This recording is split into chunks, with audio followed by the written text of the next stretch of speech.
Hello there, Leos. Welcome to your later part of February 2019 reading. So this is going to run roughly from February 15th until the 28th, the end of the month, okay? When I was shuffling out the cards, I saw two kind of slideshows. So I'm going to talk about them one by one and how they relate to the cards that are on the table here.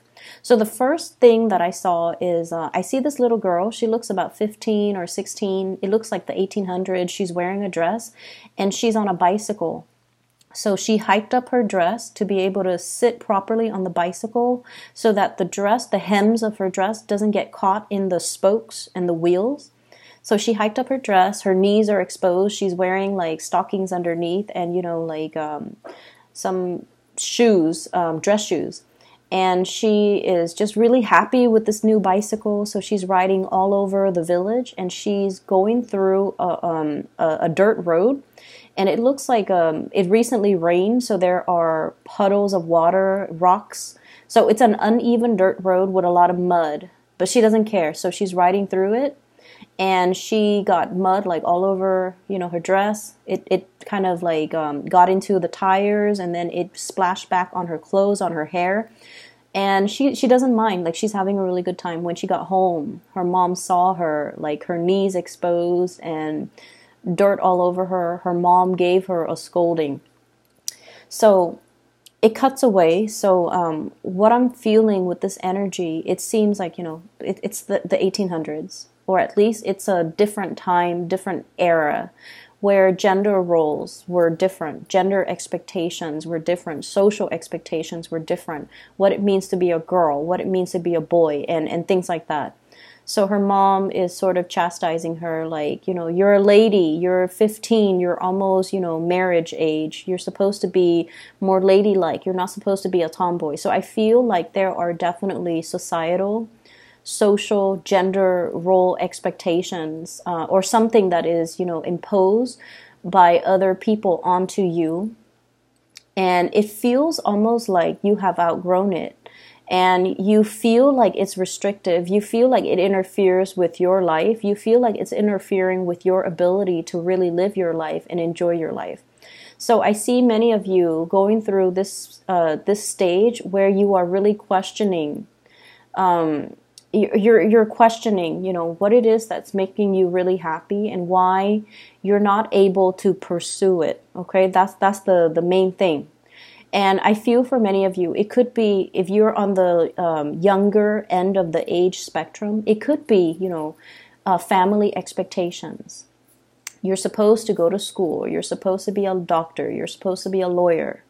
You're supposed to be ladylike. Women are supposed to behave like this. Men are supposed to behave like this. And, it's everything seems like, or the people around you seem very, very reputation conscious, okay? If you're a little bit older, like if you're, for example, in your 20s, people around you might be like, oh, what did you do before this? Or what school did you graduate from? And it seems almost as if they care about these things more than you as a person. Like they care about what school you graduated from, where did you get your degree, where did you get your education, who are you connected to. So it's like very reputation conscious, okay? So the environment that you're in, you feel almost like it's either very narrow-minded or you feel that people care about all of these superficial things that don't really, at the end of the day, don't really have a lot of substance, don't really have a lot of meaning. But nonetheless, they care about these things. And so I see many of you following, and you guys are like a very fierce sign. You're not one to follow the herd. However, I also feel like you guys are also very, very family oriented. So I'm sensing like if you grow up in an environment where mom and dad groom you for a specific, life path, for a specific career, for a specific, Ivy League school even, you don't want to disappoint them. But it gets to the point where you feel like life is going one way and the bottom line is you're questioning, you're questioning these chain of events. You're questioning the choices that have led you to this very moment. And you're also questioning whether or not you're just kind of like, going with the tide, or whether or not you are conscious or consciously making these decisions because they make you happy, or whether or not you are making these decisions or living a specific life path to appease other people, or it's because something that, it has always been done, tried and true. And so you kind of like took it as gospel and you didn't question it. So I see this major awakening, this major epiphany coming into the picture. Crossroads as well. Am I still happy with it? Is this all there is to life? Is this something that is meant for me? Or is this something that I just kind of found myself walking this path? But is there other, are there other things out there for me that can bring me more emotional fulfillment? Okay, so I see all of these question marks kind of popping up when I shuffle your cards. And I feel like the energy can be very, very liberating if you're looking to break out and go out into the world and make your mark on the world. And then on the other hand, I feel for others of you who are a little bit more status quo oriented. I also feel like some of you are a little bit scared of these changes that are coming through. Things that are outside of your control, or things that you have always known to be true. All of a sudden, you're reassessing. Okay? First of all, the way this energy is coming out, this is the card that really drew my attention.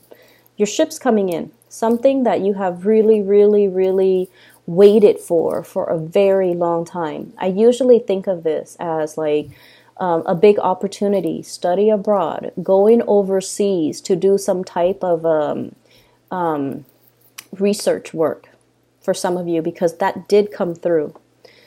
So for example, you might be studying to be, a doctor, right? And you're like, oh, I'm just going to be an MD, just like a general practitioner. And then you take a course and then you're just like, you know what? Maybe I want to do public health. Maybe I want to go to pandemic zones and study like cultures and do microbiology or do epidemiology and study the transmission of diseases. And maybe I need to go to more of a tropical area or go overseas to a place where access to medicine might be very, very scarce. So your family might tell you, family expectations here.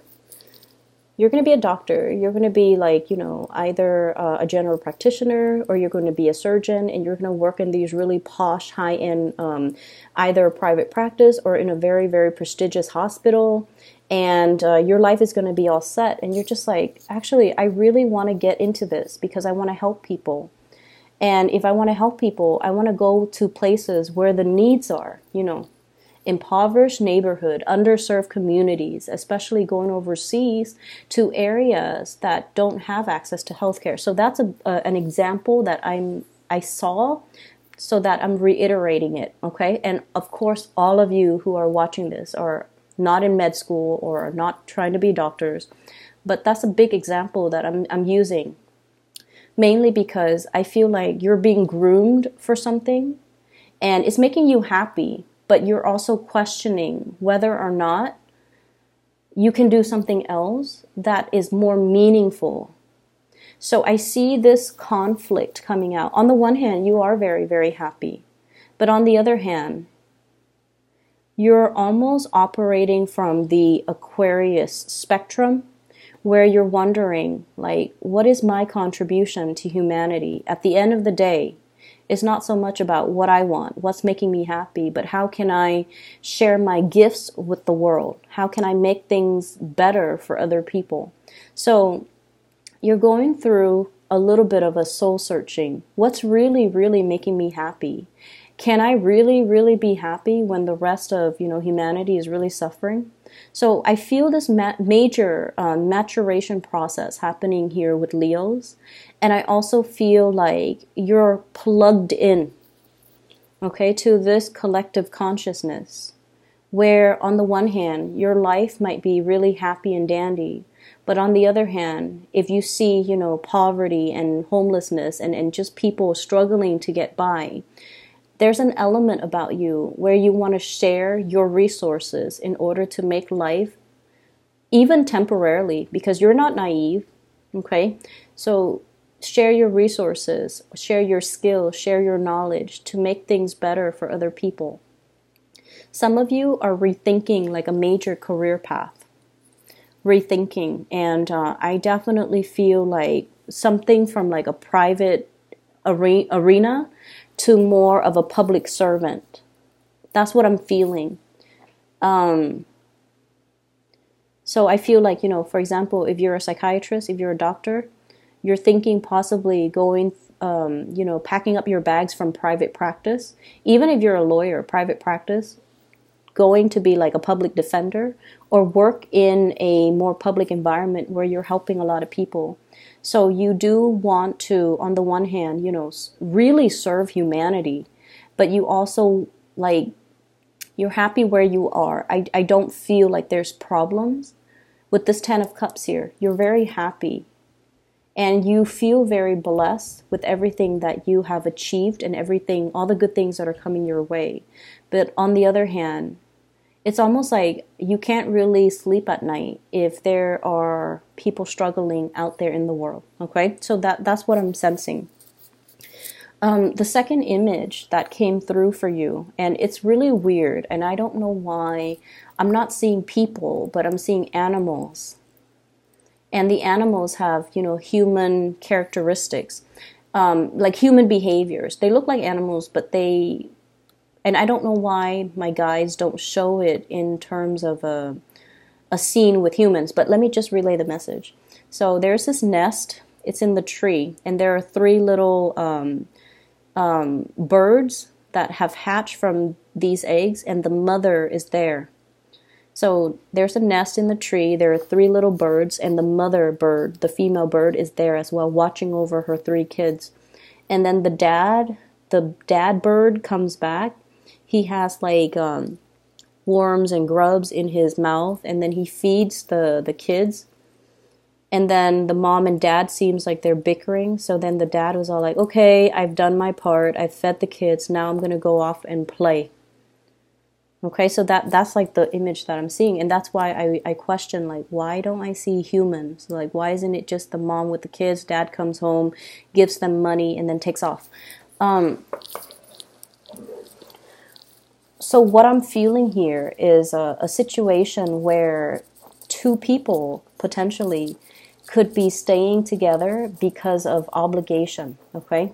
Because of expectations from other people, because they're trying to keep the family unit intact, because both of these people have specific roles that are assigned to them, okay? So one person could be in charge of taking care of the kids. The other one is like, you know, bringing home the bacon, bringing home the money. And I feel like there is even a concept with like power differential in the relationship where the person that works or the person that earns money or the person that earns more money in the relationship feel like they control the relationship. So there's an element of control here that is very deeply rooted in this spread. And I feel like you're at a point in your life where you want to be on your own. You want to be self-sufficient. You want to not have to depend on other people. So, you know, if someone is like helping you pay for tuition, for example, and they want you to only study certain things or, you know, graduate with a certain major, I feel like you're starting to feel the pressure, or you're starting to feel that, you know what, there's strings attached in this union, or there are strings attached in this give and take. And I feel like someone is dangling something over you and constantly reminding you, you know, like, I'm doing this for your own good, or I'm doing this, or, you know, you owe me, or remember what I'm doing for you so that later on you don't forget me. So it's like very strings attached, it's very much conditional. Okay? You have to do this, in order to get that. So things are very, very conditional. And I'm starting to feel like you're feeling the weight of it. You're feeling like there is no free lunch. You're feeling as well that the other person is dangling this thing over you. And so your ability to make your own decisions might be severely limited, okay? I'm sensing as well in a work environment, there is some type of unfairness that's coming through. First of all, I have here the Eight of Pentacles, okay? Working hard, keeping your nose to the grindstone in the reverse position with the Devil in the reverse position. Some of you might physically just be like, this job is not doing it for me anymore, and I'm reassessing whether or not I want to invest more time in it. And then I also feel some imbalances in the work environment where the people that are not really doing their job, they're getting the promotions because they know somebody, because of their connections, or because of like just corruption is such a broad term, but I'm just going to use that. Favoritism, corruption, strings attached. You know, you do this for me and then I do this for you. Like I'll scratch your back and you scratch mine. So it's a very, very, from your end, Leos, it's a very unethical, toxic type of a situation. And I feel like many of you might have already left that situation waiting for new opportunities to come on the horizon for you. And you're prepared because you knew this wasn't working. And then I feel like for some of you, you might stay in a job because of the financial security. It pays the bills. And I feel almost like you've been wanting to leave for quite some time. But, you know, you have family, you have people that are financially dependent on you. And it's making it harder and harder and harder. But I feel like this might be the breaking point where you start to realize your worth and you're starting to want out and seek new opportunities, okay? And then going back to the birds, okay? The one that brings home the grubs and the worms. He's like, okay, I've done my part. Now I'm going to go off and play. So I definitely feel the weight of responsibilities, obligations, especially when it comes to child rearing, when it comes to family expectations, when it just comes to not being able to get your alone time, okay? I see a lot of people crowded in an environment. Everything is just very, very crowded. A lot of activities, a lot of things are happening around you. And it seems like you want a moment of peace.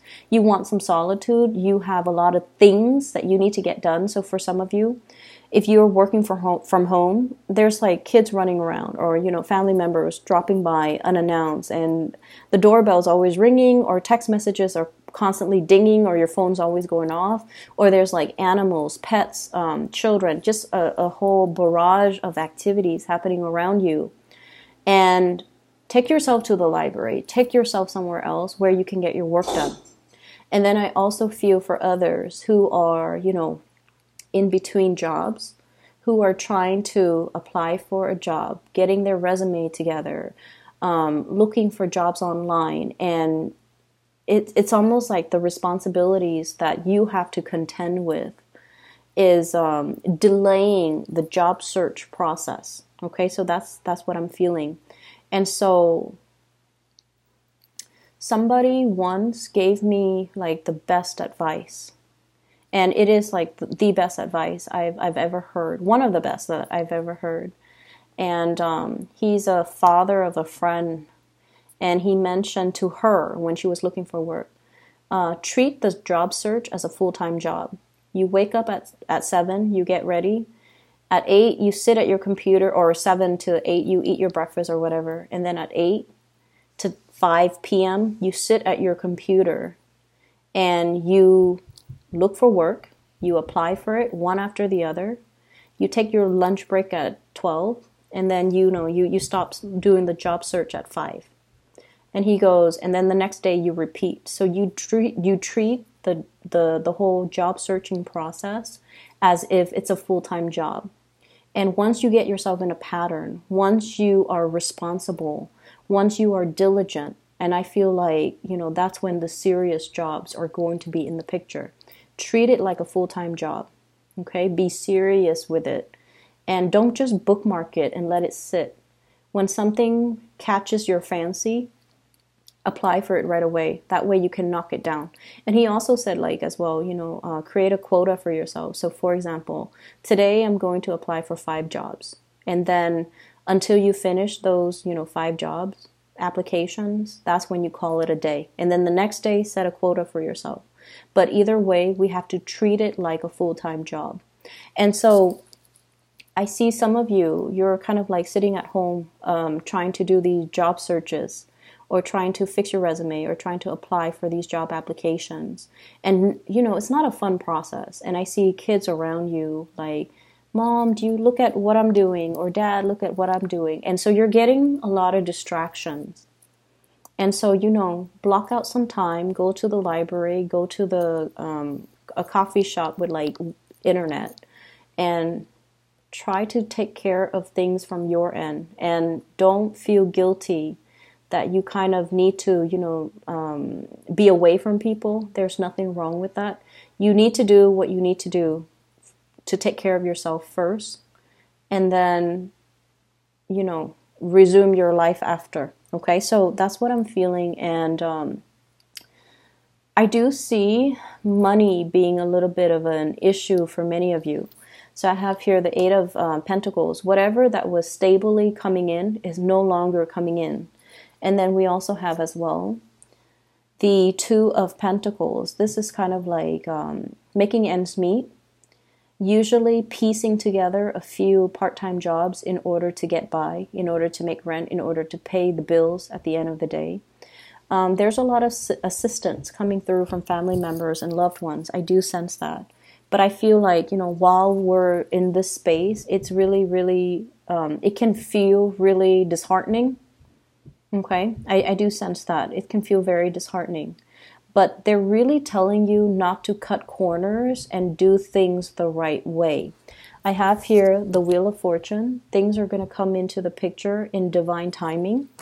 It's in the reverse right now. And so it requires a lot more discipline, a lot more diligence, and a lot more consistency from your end. We have as well the 7 of Swords. And this is strongly on top of the Wheel of Fortune. Do not cut corners. Do not take the easy way out. And, you really have to commit yourself in order to create the new life or the new job, or to attract the things that you want that are actually going to be good for you. Okay? I'm going to leave it at that, Leo. So honestly, I tried to do a reading for you guys last night. And we have a lot of the repeat cards. Okay, I couldn't see any images last night. So I tried to do it again today. And when I shuffled it out, 4 of these cards were repeat. We have the Tower, the Wheel of Fortune, 7 of Swords, the Judgment card, as well as that, I think it actually was the 7 of Pentacles that came out, waiting for a situation. But now you're no longer waiting. Your ship is coming in. And I just feel like, keep at it. Go on your journey. If you need a break away from people in order to get things done for yourself, don't feel bad, okay? This is more about breaking out of the norm, or breaking out of the mold, and finding yourself and finding whatever it is that really strikes your fancy, something that you want to do, even though other people have different expectations of you. So I feel like you're carving that path, or you're paving that path for yourself, so that you can be freed and unencumbered by other people's expectations. So I will leave it at that. I hope the reading is helpful for you guys, okay? Once again, for those who are still emailing me about personal readings, I don't do those anymore. I do have somebody that I highly recommend. Her name is Bridget. She is phenomenal. She's very psychic, and I've used her services over the years, and I've also recommended her to my family members and my friends, and I highly recommend it if you are looking for a reader. I put a link to her scheduling webpage in the description box below, so if you want to book a reading for yourself, or so for somebody that you know, I highly recommend her, okay? So best of luck with everything, Leos. I will be back next month, okay? Take care.